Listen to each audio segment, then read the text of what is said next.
If you've ever wanted to format your ebook yourself and the process of it and everything about formatting ebooks confuses you, then this is the video for you.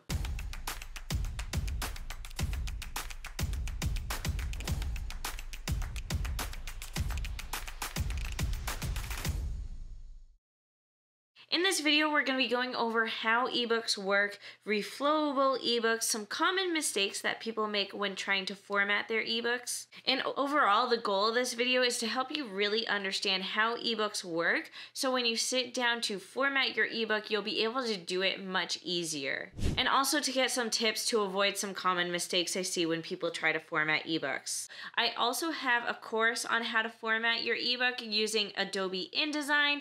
Now you can use Adobe Design to format for print and for ebook, and that's what I cover in my course, so I will leave that linked down below. Or if you want to learn why I prefer using Adobe InDesign for book formatting, I have a video on that as well. So I use Adobe InDesign instead of Microsoft Word and also instead of other formatting softwares. Adobe InDesign just tends to allow you to be the most customizable when it comes to formatting, but you'll also learn that when it comes to ebook formatting, you can't customize things quite as much. So let's start talking about that. So before we can go into why you can't customize ebooks a lot, let's talk first about what it means to have a reflowable ebook. The books that you buy for your Kindle or Nook are reflowable ebooks. They are ebooks that are designed that no matter what the screen size is, whether it's a phone, a tablet, an e-reader, that the book is going to appear correctly because the text reflows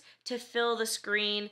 And also note that when you read on e-readers or on tablets or phones and you have an e-reader app, that you are able to customize your reading experience. This means you can change the background color, you can change the color of the text, the font of the text, the size of the text. This is why it has to be reflowable, because in order for all of that to happen correctly, you have to format your ebook in a way that softwares can read it and resize it and change the fonts and everything like that. If you want an ebook that reads a very specific way where you can't customize the sizing and the coloring and the fonts, then that would be a non-reflowable ebook. Those aren't quite as common because those aren't the ones that you read on your e-reader device, because your e-reader device could be a phone or a tablet or an e-reader or a laptop even. So because ebooks need to be reflowable, this is where things get super complicated. Which brings me to my next point, which is the common mistakes that people make or misconceptions that people have when they sit down to format their ebook. First off is some authors want their ebook to have multiple fonts or a very specific font.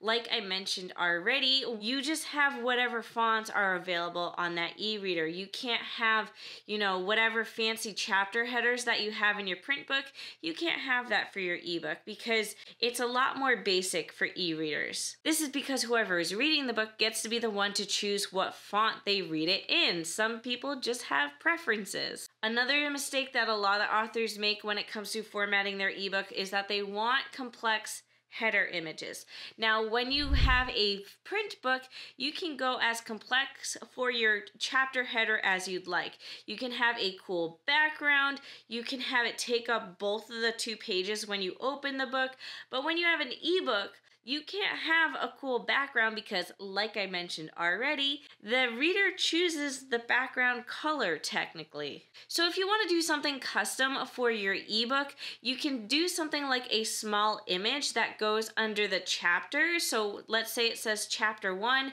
and then underneath it, it maybe is a small image, aka an icon. You don't really want anything more complex than an icon or a simple illustration. Another common mistake, or something that gives a lot of authors a lot of issues when it comes to formatting for ebook, is images, putting images in your ebook. It's definitely possible, and I see it all the time. I've put plenty of images in my own ebooks and other authors' ebooks as well because I format for clients as well, but it's a little more complicated because, again, we have different screen sizes. So if you want an image to take up the entire screen, that's going to look different on a phone than it would on a tablet. Adobe InDesign allows you to add images into your ebook, and it's pretty simple to do that, but it's a lot harder to control the size of the image. When it comes to books that are super complex and maybe have a lot of images, I actually prefer to use a software called Code Author. This is a software that I use to format complex ebooks,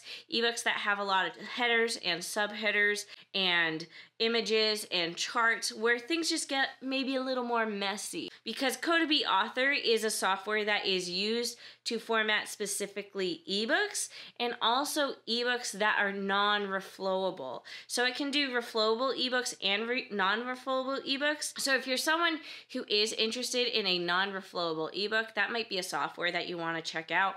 I actually also have a tutorial on how I use Code Author to format for ebooks, so I'll leave that video linked down below. Definitely check it out. And there are other softwares that you can use as well, like Atticus and Vellum. Those are made specifically to format books. I don't think those softwares are great for formatting print books because, like I mentioned earlier, there's some customization that you can't do. Like, you can only use whatever fonts are included in these softwares, whereas Adobe InDesign, you can use whatever fonts you own. And with Adobe InDesign, the customization is just endless, whereas Vellum and Atticus, it's just a little more limited. But when it comes to ebooks, Vellum and Atticus are awesome, and I would say probably even easier to use than Code Author. So those three things, fonts, chapter headers, and images, are usually the things that tend to screw authors up when they sit down to try to format their ebooks. At the end of the day, when it comes to formatting ebooks, the simpler, the better.